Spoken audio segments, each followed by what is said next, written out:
famous saying from the Arizal. The Arizal said that the reason why Yom Kippur is called Yom Kippurim, it's because the day of Yom Kippur is almost like Purim. It's Yom Kippurim. It's similar to Purim. Purim is way higher. Rabbi Yerucham of Mir famously said, without explaining what the Arizal meant, but we see that we have no idea of what a great day and what a great opportunity we have, potential that lies in the day of Purim. If the Arizal was able to say that Yom Kippur is like Purim, that means Purim must be unbelievable. But what does it really mean?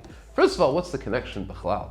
How can we even compare these 2 days? These are polar opposites. Yom Kippur is a day we sit in shul, we're fasting, we're involved in tshuva, we're involved in davening and prayer the entire day, thinking about how to fix our deeds, and it's completely polar opposite to Purim. We're happy, we're drunk, we're hugging people, we're giving presents. It's a totally different animal. How can we even compare these two? And to say that Purim is higher than Yom Kippur, how do we begin to understand this?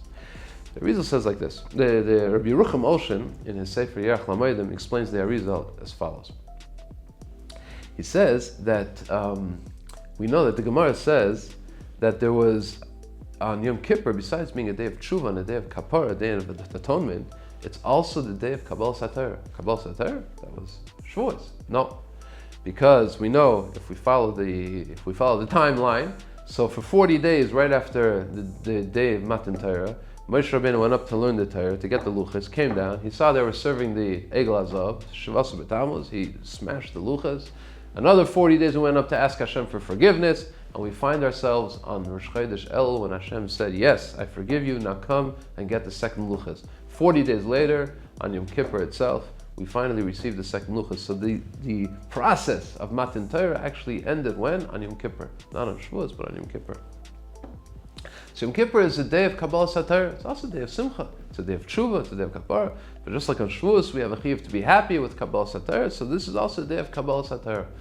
Says the Gemara, as we know, that Purim, when the pasuk says in the Megillah that we read, Kiyamu v'kiblu haYehudim, means they supported and they accepted the day of Purim. The suggestion of Mordechai and Esther to make the day of Purim was accepted by Klal Yisrael.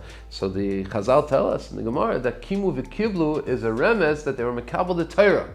What, they were mekabel the Torah already 1,000 years ago? What does it mean now they were for 500 years before? What is it? 1,000 years before? What does it mean now they were mekabel the Torah? Because they were mekabel the Torah, they renewed their commitment to being mekabel the Torah. More than that. So already we see connections as Yeruchim between Yom Kippur and Purim. This is the day of Matan Torah. This is also the day of Matan Torah. But Purim is more than Yom Kippur? Yes, because we know. Famously, the Gemara says, Rabbi Avdimi Bar Chama Bar Chasa says that the time of Kabbalah Satara, when HaKadosh Baruch Hu said you're going to accept the Torah, he took the mountain and he covered them like a bowl, like a big mixing bowl, like a gigas. And he covered them. Klal Yisrael was completely enveloped under the mountain. And HaKadosh Baruch Hu said, if you'll accept the Torah, everything will be great. And if not, well, this is a very good Beis HaKvarah. It's a very good place to bury you all. So of course, faced with that offer, of course, Klal Yisrael accepted the Torah. Says the Gemara, there's a Maidar Rabbah, there's always an excuse. Every Jew can always excuse himself from keeping the Torah. He can say, I was forced. I didn't want to take the Torah. Hashem put me under the mountain, under duress. I accepted the Torah.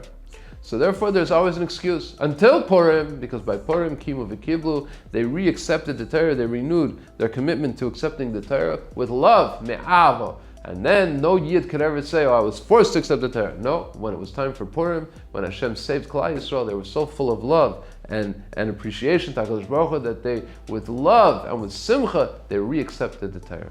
So it turns out that Yom Kippur is the Kabbalah Satara of Yira, of being under duress, of being forced, of being scared into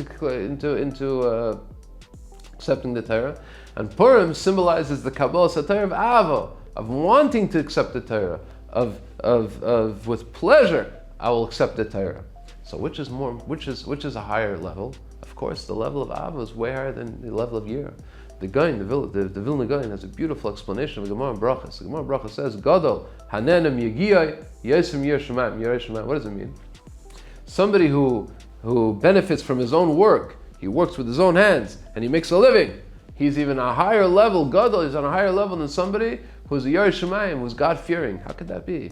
Somebody who makes money, who doesn't chas v'sholom involve himself in dubious business ventures. He honestly makes an honest living. Of course, it's a very high madrega, but to say that that's higher than somebody who's a Yerei Shemayim, somebody who's a God-fearing person, how can you even say that? Okay, there's many explanations to that Gemara. The Vilna Gaon says beautifully. He says we're not talking about making your own money, making a living.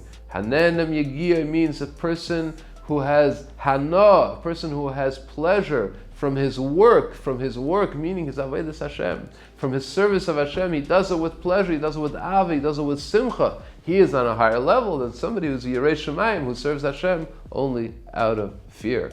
So now, says Rabbi Yerucham, we understand very well what's happening over here, what the Arizal was alluding to when he said that Yom Kippur is a very holy day. It's a very big day. It's a day of Matan Torah.